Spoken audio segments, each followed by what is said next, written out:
Assalamualaikum warahmatullahi wabarakatuh. Perkenalkan, saya Nikan Pertiwi, NIM 18020575 dari kelas 18A2.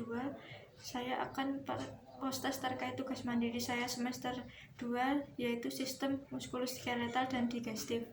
Untuk yang pertama, sistem muskuloskeletal, yaitu dengan kasus osteoartritis pada metakarpal yang diderita oleh Bapak X, alamat Boyolali, Jalan Perintis Kemerdekaan.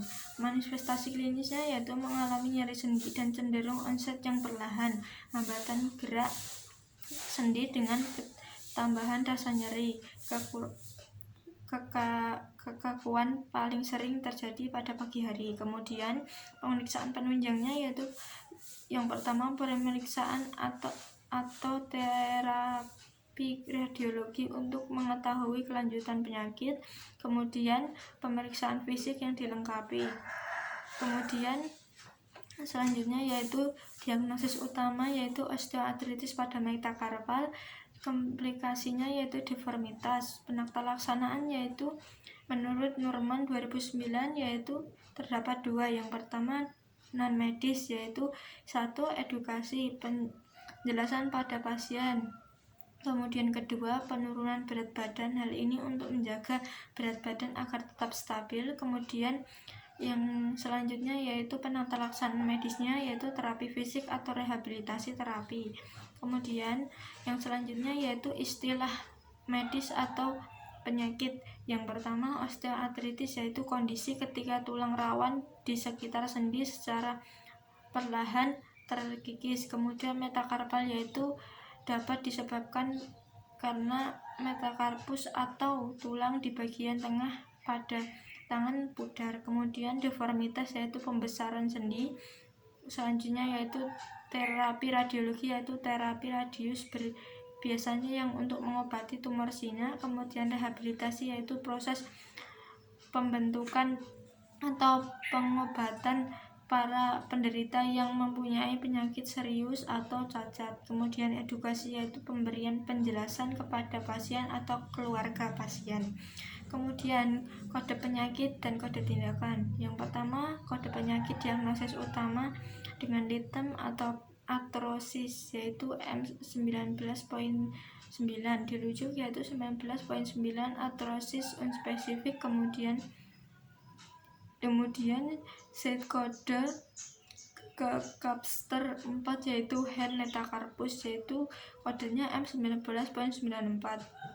Kemudian komplikasinya yaitu deformitas dengan kode K89.9. Kemudian dirujuk yaitu K89.9 yaitu congenital malformitas unspecific deformity sinus. Kemudian kode tindakannya yaitu yang pertama terapi radiologi dengan litem terapi. Modifier kedua yaitu radiation 92.29, dirujuk ke tabularis yaitu other radiation therapeutic procedure. Kemudian yang kedua terapi fisik atau rehabilitasi dengan litem terapi. Modifier kedua yaitu physical NEC 93.39. Kemudian dirujuk ke tabularis yaitu 39.39 yaitu other physical therapy. Dengan referensi yang saya gunakan yaitu menurut Animaus 2008 acuan keperawatan. Untuk selanjutnya yaitu sistem muskuloskeletal dengan kasus yaitu spondilitis ankylosis.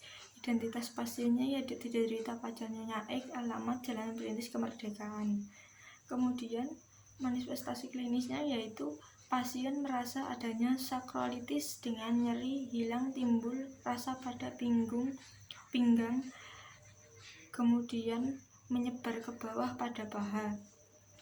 Gejalanya yaitu berupa artritis aksis sendi yaitu pinggul dan bahu, merasa fibrosis paru dan amilasenya pris berupa iritasi akut. Kemudian menurut Pris dan Wells 1985. Kemudian menurut Pris dan Wells 1985 yaitu pemeriksaan penunjangnya ada dua.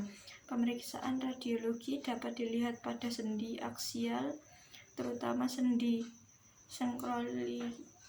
senkroliakan. Kemudian yang kedua yaitu pemeriksaan HLA B27. Kemudian diagnosis pasien yaitu diagnosis utamanya spondilitis ankylosis, kemudian diagnosis lainnya artritis spine. Penata laksanaannya yaitu menurut Price dan Wilson 1985 ada dua, yaitu non-medis dan medis. Untuk yang non-medis, yang pertama pengobatan dengan obat anti-inflamasi dan steroid. Kemudian yang kedua aplikasi dengan tindakan responsif, dapat mencoba dengan anilabatozone 1000-300 mg per hari. Kemudian tindakan medisnya yaitu apabila keluhan sangat mengganggu dapat dilakukan artroplasty atau koreksi deformitas spinal. Selanjutnya yaitu istilah medis terkait dengan tugas mandiri, yang pertama yaitu spondilitis ankylosis, yaitu adalah jenis artritis radang sendi yang mempengaruhi tulang belakang. Kemudian sakrolitis yaitu peradangan pada salah satu atau kedua sendi sakrolitis yang menghubungkan tulang belakang dengan panggul. Kemudian radiologi yaitu ilmu kedokteran untuk melihat bagian rongga tubuh manusia menggunakan pancaran atau radius gelombang. HLA B27 yaitu gen utama yang terkait dengan resiko ankylosing spondylitis. Kemudian yang selanjutnya yaitu AINS, yaitu obat antiinflamasi memberi efek anti nyeri. Selanjutnya responsif yaitu tindakan cepat menanggapi. Kemudian familabutazone yaitu obat antiinflamasi yang bekerja sebagai antiinflamasi melalui penghambat terhadap pembentukan mediator inflamasi. Kemudian artroplasty yaitu mengganti permukaan tulang rawan sendi yang rusak dengan permukaan sendi lutut buatan. Selanjutnya deformitas yaitu ketidakseimbangan berbagai kelompok otot yang disebabkan oleh deformitas saraf. Selanjutnya yaitu kode penyakit dan kode tindakan, yaitu yang pertama diagnosis utama dengan litem yaitu spondilitis. Kemudian litem yang modifier kedua yaitu ankylosing column yaitu M45. Dirujuk yaitu M45 ankylosing spondylitis. Kemudian diagnosis lain yaitu dengan litem artritis. Kemudian modifier kedua yaitu spin M46.9 yaitu dirujuk M46.9 yaitu inflammation spondylitis unspecific. Kode tindakannya yaitu ada dua. Yang pertama pemeriksaan radiologi sendi askial spin dengan kode dengan litem yaitu radiografi spin NEC 87.29. Dirujuk 87.29 yaitu other X-ray of spin. Kemudian yang kedua artroplasty yaitu dengan litem artroplasty yaitu 81.96. Dirujuk yaitu ke ICD 9 cm yaitu 81.96 yaitu other repaint of joint. Kemudian referensi yang saya gunakan yaitu menurut Kasanggaan 2014 terkait spondilitis ankylosis. Untuk yang ketiga yaitu masih dengan sistem muskuloskeletal dengan kasus osteomalacia karena kekurangan vitamin D yang diderita oleh Nyonya X beralamat di Tegalsari RT 6 RW 2. Kemudian manifestasi klinisnya yaitu pasien menderita osteomalacia karena kekurangan vitamin D dengan mengalami gejala nyeri tulang, kelemahan otot, cara berjalan pincang pada penyakit yang lebih Lanjut, tungkai untuk melangkah yaitu melengkung karena berat tubuh terikat oleh otot. Vertebrata yang melunak kemudian mengalami kompresi sehingga mengalami kependekan tinggi badan atau merusak bentuk toraks, struktur terdorong ke bawah. Menurut Robbins 2007. Kemudian pemeriksaan penunjangnya yaitu ada tiga. Menurut Ratun 2008 yaitu yang pertama, pemeriksaan urinari menunjukkan kalsium dan kreatin rendah. Kemudian evaluasi dengan sinar X dapat memperlihatkan penurunan osifikasi. Kemudian biopsi tulang akan menunjukkan peningkatan jumlah osteoid. Selanjutnya yaitu diagnosis utama pasien yaitu osteomalacia karena kekurangan vitamin D. Tidak ada diagnosis lain dan tidak ada komplikasi. Kemudian penata laksanaannya yaitu menurut Suratun 2008 yaitu ada 1. Non medis yaitu diperlukan diet vitamin D disertai suplemen atau kalsium. Kedua, apabila osteomalacia disebabkan oleh penyakit lain maka penyakit tersebut akan memerlukan penanganan. Kemudian yang ketiga yaitu pemajaman sinar matahari sangat dianjurkan. Yang keempat, jika terjadi deformitas ortopedik, pasien perlu penggunaan bridge atau korset. Untuk selanjutnya yaitu istilah medis ya atau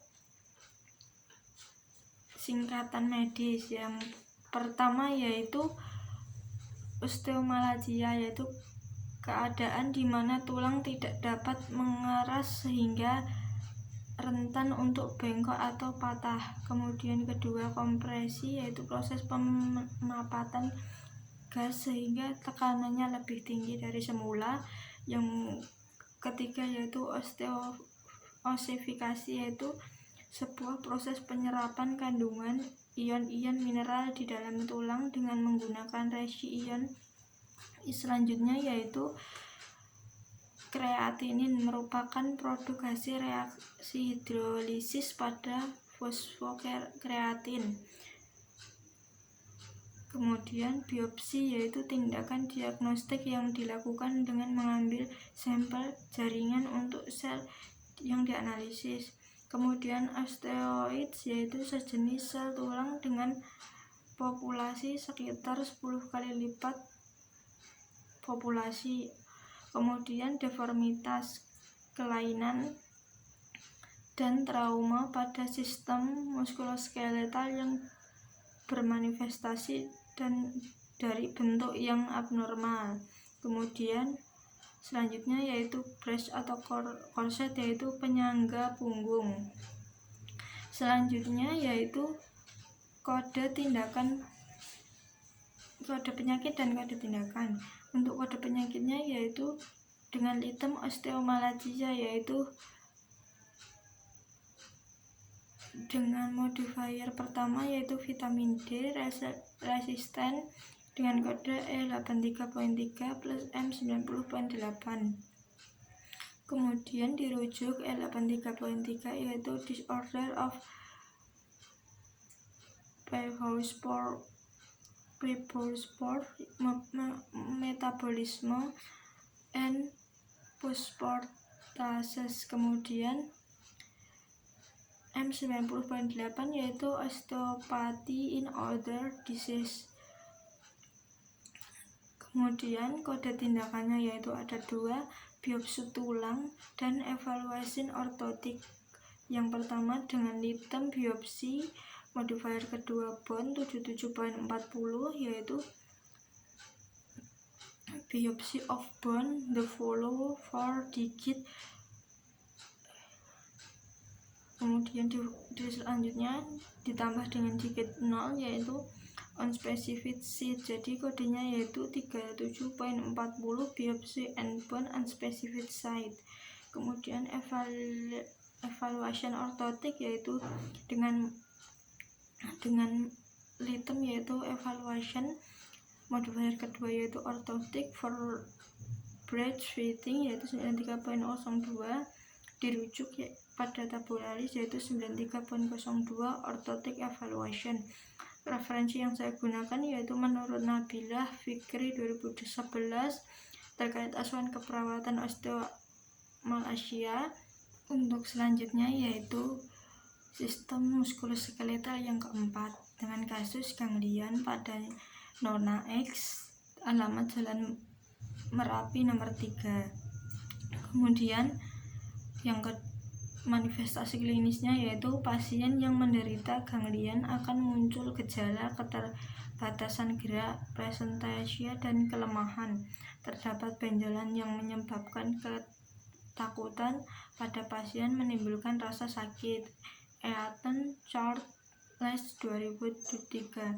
Kemudian pemeriksaan penunjangnya yaitu menurut Corsis Georga 2007 yaitu foto sinar X polos dengan CT scan Ateus USG. Kemudian yang kedua yaitu mendeteksi apabila tidak ada benjolan dengan MRI. Selanjutnya diagnosis utamanya yaitu ganglion, tidak ada diagnosis lain dan tidak ada komplikasi. Kemudian penata laksanaannya yaitu ada 2 menurut Corsis Georga 2007 yaitu yang pertama non medis, yang pertama yaitu membiarkan terlebih dahulu apabila tidak menimbulkan rasa sakit. Kemudian selanjutnya jika ganglion menimbulkan kesakitan, lakukan tindakan pengobatan, yaitu selanjutnya yaitu penata laksanaan medisnya. Apabila kerusakan semakin parah, segera lakukan tindakan eksisi bedah. Untuk selanjutnya yaitu istilah medis atau penyakit. Yang pertama yaitu ganglion, yaitu kista yang terbentuk dari kapsul suatu sendi atau saraf suatu tendon. Kemudian yang B yaitu paresthesia, yaitu kesemutan atau terasa tertusuk. Kemudian USG yaitu ultrasonografi, sebuah teknik diagnosis pencitraan dengan menggunakan suara ultra yang digunakan untuk menceritakan organ internal dan otot, berguna untuk memeriksa organ. Kemudian CT scan yaitu komputerisasi tomografi scan, metode penggambaran medis menggunakan tomografi. Kemudian MRI yaitu magnet resonance imaging, yaitu pencitraan atau pemeriksaan yang memanfaatkan medan magnet dan energi gelombang. Kemudian selanjutnya yaitu eksisi, salah satu cara dalam tindakan bedah yaitu membuang jaringan tumor. Kemudian selanjutnya yaitu kode tindakan penyakit dan kode tindakan. Selanjutnya yang pertama yaitu kode penyakit dengan diagnosis pertama yaitu ganglion dengan litem yaitu ganglion yaitu M67.4, dirujuk yaitu M67.4 yaitu ganglion. Kemudian ada tambahan karakter kelima yaitu 4 hand finger, jadi kodenya M67.44. Selanjutnya yaitu kode tindakan yaitu CT scan dengan litem yaitu scan. Kemudian modifier kedua yaitu skeletal dengan kode 88.38 yaitu other computerized axial. Kemudian yang kedua yaitu MRI dengan litem yaitu imaging. Kemudian modifier kedua yaitu muskuloskeletal 88.94 yaitu dirujuk pada tabularis yaitu 88.94, yaitu Magnetic Resonance Imaging of Musculoskeletal. Kemudian referensi yang saya gunakan yaitu menurut Aditya P 2015 terkait laporan pendahuluan ganglion. Untuk selanjutnya yaitu sistem digestif. Yang pertama yaitu dengan kasus esofagitis peptic reflux yang diderita oleh pasien Bapak X yang beralamat di Jalan Nangka Kemiri. Kemudian manifestasi klinisnya yaitu pasien menderita esofagitis peptic reflux, timbul rasa adenovagian berat menurun, kemudian merasakan jalannya makan yang tidak teratur, terasa nyeri, penurunan sistem imun dari individu, kemudian rasa perih dan terbakar di dada. Kemudian yang selanjutnya yaitu pemeriksaan penunjang menurut Aru W. Sudoyo, yaitu pada tahun 2015. Ada 3. Yang pertama, pemeriksaan endoskopik pada esofagus. Kemudian yang kedua, pengukuran pH intraesofagus selama 24 jam. Kemudian yang ketiga yaitu kapsul endoskopi. Kemudian selanjutnya yaitu diagnosis utama pasien yaitu esofagitis peptic reflux. Kemudian tidak ada diagnosis lain dan tidak ada komplikasi. Penata laksanaannya yaitu menurut Aru W. Sudoyo 2015 yaitu ada 2, non medis dan medis. Untuk non medis yang pertama yaitu menjaga keseimbangan elektrolit serta jalannya nafas. Kemudian yang kedua yaitu manajemen diet bertujuan untuk menurunkan stimulasi peradangan. Yang terkait penata laksanaan medis selanjutnya yaitu yang pertama, terapi endoskopik bertujuan untuk mendalitasi atau mendalitasi esofagus yang menyempit. Terapi endostoteradikal. Kemudian yang selanjutnya yaitu istilah medis atau istilah penyakit. Yang pertama yaitu esofagitis, yaitu peradangan pada mukosa ya esofagus. Kemudian yang kedua peptik, yaitu tukak saluran pencernaan. Yang selanjutnya reflux, yaitu penyakit gangguan pencernaan. Yang keempat yaitu heartburn, yaitu penyakit sistem pencernaan. Selanjutnya esofagus yaitu kerongkongan. Kemudian endoskopik yaitu pemeriksaan rongga tubuh menggunakan endoskop yang digunakan untuk mendiagnosis atau penyembuhan. Selanjutnya keseimbangan elektrolit yaitu jaringan yang berfungsi untuk menjaga keseimbangan pH dalam darah. Kemudian pengukuran pH yaitu derajat kesamaan yang digunakan untuk menyatakan tingkat keasaman yang dimiliki oleh suatu larutan. Kemudian mendalitasi rumen yaitu meluangkan. Selanjutnya yaitu kode penyakit atau kode tindakan. Kode penyakitnya yaitu yang pertama menggunakan litem esofagitis peptic. Modifier pertama yaitu reflux K21.0 dirujuk ke volume 1 yaitu K21.0 yaitu gastroendoskopial esophageal reflux disease with esophagitis reflux esophagitis. Kemudian kode tindakan yang pertama yaitu pemeriksaan endoskopi pada esofagus yang dengan litem endoskopi dengan modifier pertama yaitu esofagus yaitu 42.23 dirujuk ke tabularis yaitu 42.23 yaitu order esophagoskopi. Kemudian yang kedua yaitu terapi endoskopi atau terapi endosteradikal, yaitu untuk litemnya yaitu terapi. Modifier kedua yaitu respiratory. Kemudian modifier ketiga yaitu endotracheal respiratory assistant. C kategori 96.7 dirujuk yaitu 96.7 yaitu Order Continuous Invasive Medicine Ventilation. Kemudian referensi yang saya gunakan yaitu menurut Aru Wesudoyo 2015 terkait esofagitis. Selanjutnya yaitu sistem digestif yang kedua yaitu terkait kasus stomatitis aphthous yaitu yang diderita oleh Nona X beralamat di Rogoboyo RT1 RW1. Kemudian manifestasi klinisnya yaitu pasien yang menderita stomatitis aphthous yaitu selaput lendir terasa terbakar, kesemutan dan sedikit membengkak, nyeri berlangsung dan hilang selama 7-10 hari dan sembuh total dalam 1-3 minggu.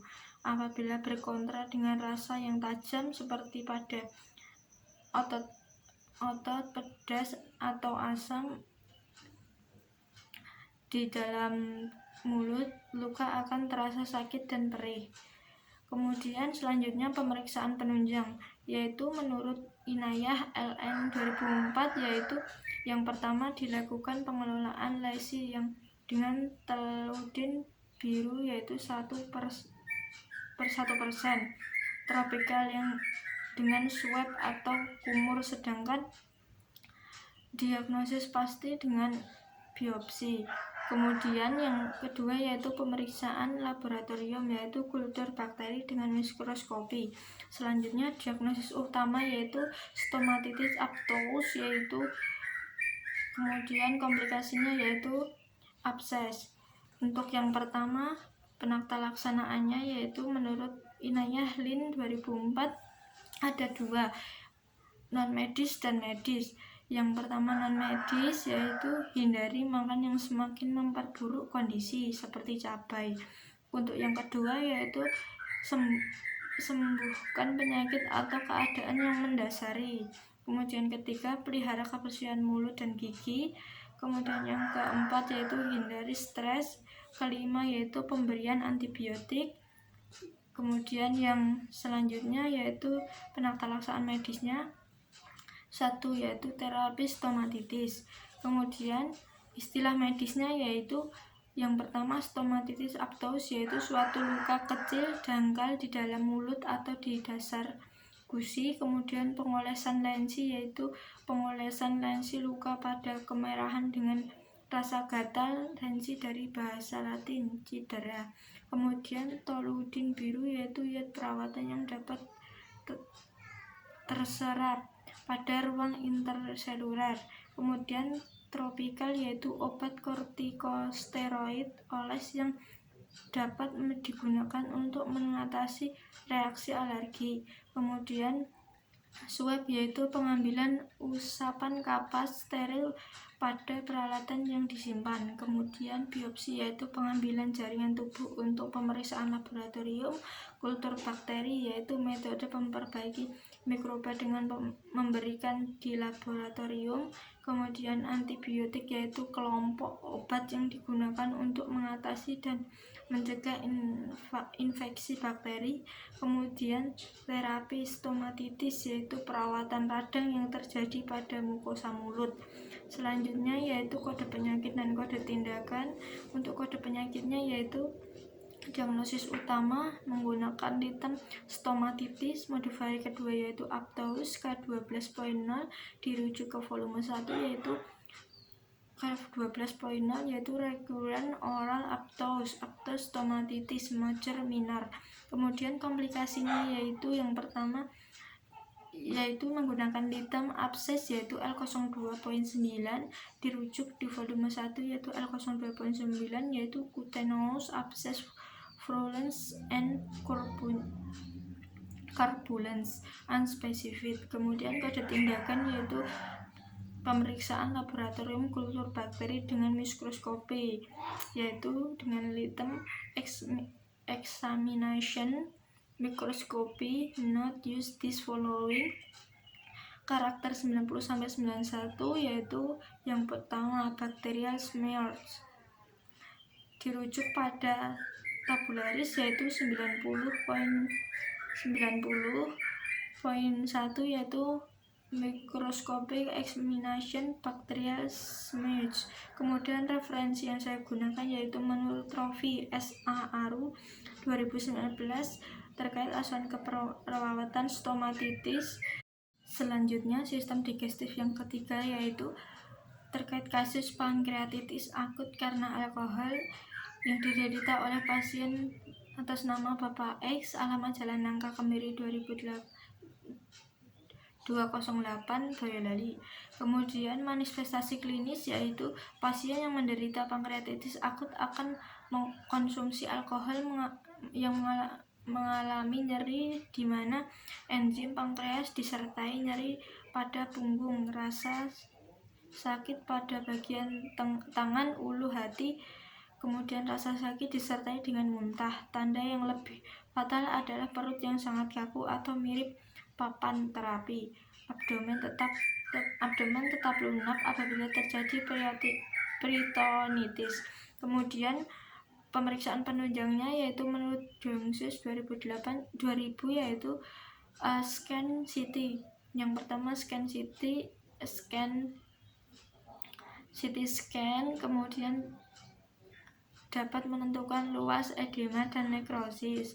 Yang kedua yaitu ultrasound abdomen dapat digunakan untuk mengidentifikasi inflamasi pankreas. Yang ketiga yaitu amilase urin meningkatkan dalam 2-3 hari setelah serangan. Kemudian untuk selanjutnya yaitu diagnosis utama pasien yaitu pankreatitis akut akibat konsumsi alkohol, dengan diagnosis lain yaitu peritonitis. Kemudian pelaksanaan penunjang menurut Dengross 2000 yaitu yang pertama non medis. Yang nomor pertama penggantian cairan dan elektrolit cairan yang diperintahkan oleh dokter untuk resultasi cairan. Kemudian yang kedua pengistirahatan pankreas yaitu struktur nasogastrik, suatu yang sedang masuk atau suatu selang yang masuk dalam hidung, digunakan pada kebanyakan pasien pankreatitis akut untuk menekan sekresi eksokrin pankreas. Kemudian selanjutnya yaitu istilah medis penyakit atau singkatan. Yang pertama yaitu pankreatitis. Yaitu inflamasi pankreas merupakan penyakit yang sulit dan sering pada pankreas. Kemudian yang kedua yaitu abdomen, istilah yang digunakan untuk menyebutkan bagian tubuh yang berada di antara dada dan bagian paling atas dari paha. Kemudian yang ketiga midepanghatrium yaitu ulu hati. Yang keempat yaitu peritonitis, peradangan pada lapisan tipis dinding dalam perut. Kemudian scan atau CT scan yaitu computerized tomography scan. Kemudian edema yaitu pembengkakan pada bagian tubuh yang terjadi karena penimbunan cairan di dalam jaringan. Kemudian nekrosis yaitu kematian bertahap. USG abdomen adalah pemeriksaan atau prosedur yang digunakan untuk memeriksa organ-organ dalam perut, yaitu ultrasound abdomen. Kemudian inflamasi yaitu radang terhadap iribasi. Kemudian elektrolit yaitu suatu zat yang larut atau terurai ke dalam bentuk ion-ion, bisa berupa air, asam, dan ios. Kemudian kloid yaitu suatu zat campuran zat hidrogen yaitu dua zat antar dua fase. Kemudian ring laktat yaitu larutan serial yang digunakan sebagai penambahan cairan. Kemudian eksokrin yaitu kelenjar yang memiliki saluran khusus yang tidak melalui darah. Kemudian sekretin yaitu hormon yang merangsang keluarnya duktus. Kemudian kode tindakan dan kode penyakit. Untuk yang pertama kode penyakit yaitu diagnosis utama dengan litem pankreatitis modified pertama akut, modifier kedua alkohol include yaitu K85.2, dirujuk K85.2 yaitu alkohol induced akut pankreatitis. Kemudian yang kedua yaitu diagnosis lain dengan litem yaitu peritonitis dengan kode K65.9 yaitu peritonitis unspecific. Kemudian kode tindakan yaitu scan CT dengan litem yaitu scan atau scanning. Kemudian modifier kedua CAT dirujuk yaitu 8838. Kemudian dirujuk yaitu other computerized axial tomography. Kemudian yang kedua yaitu ultrasound abdomen yaitu dengan litem yaitu ultrasonografi. Modifier kedua yaitu abdomen 88.76. Kemudian dirujuk ke tabularis 88.76 yaitu diagnostic ultrasound of abdomen and retroperitoneum. Referensi yang digunakan yaitu menurut Jilandian 2008 terkait asuhan keperawatan. Untuk yang terakhir terkait sistem digestif yaitu dengan kasus atrofis glossitis yang diderita oleh Nyonya X beralaman di Banjarrejo, Kupang. Kemudian manifestasi klinis yaitu mengalami gejala lidah yang kehilangan rasa karena dehidrasi ujung papil. Kemudian terdapat selaput yang berlendir di bagian atas lidah, berubah warna, berasa lidah terbakar yang paling sering yaitu menyebar ke bagian mulut yang biasanya dipicu oleh adanya ulcerasi. Kemudian pemeriksaan penunjangnya yaitu menurut Rivansyah 2009 yaitu yang pertama dokter gigi akan memeriksa langsung pada lidah. Kemudian yang kedua pemeriksaan pada mulut untuk melihat benjolan yang ada di selaput lendirnya, endoskopi. Kemudian yang ketiga yaitu mengambil sampel air liur dan darah untuk dicek di laboratorium.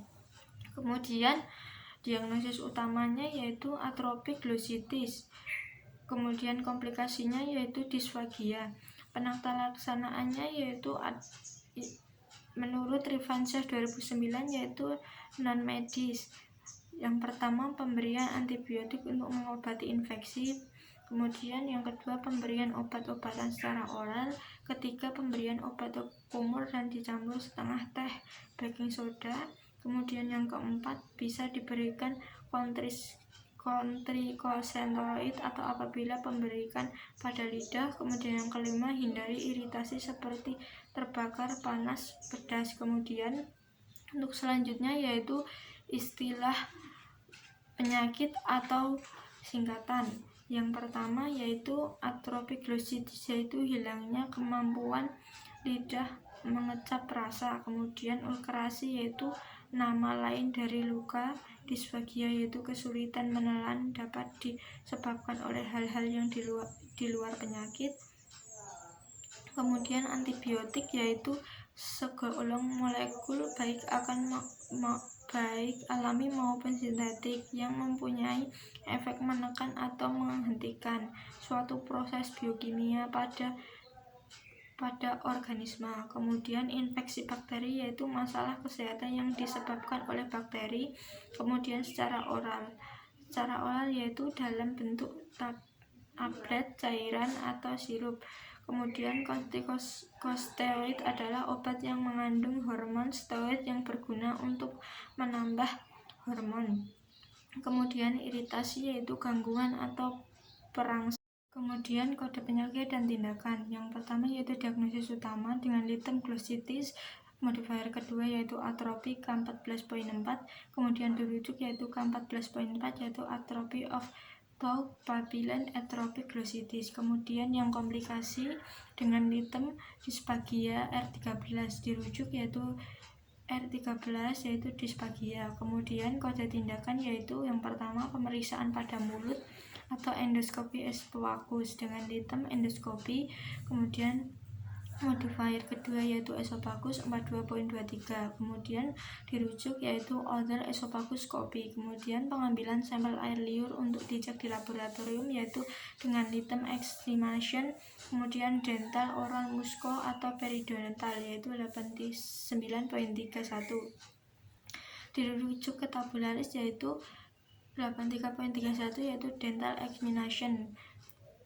Referensi yang digunakan yaitu menurut M.W. Rizky 2016 makalah terkait patofisiologi glossitis. Demikian post-test terkait tugas mandiri semester 2 saya. Apabila ada salah dan kurangnya saya mohon maaf. Wassalamualaikum warahmatullahi wabarakatuh.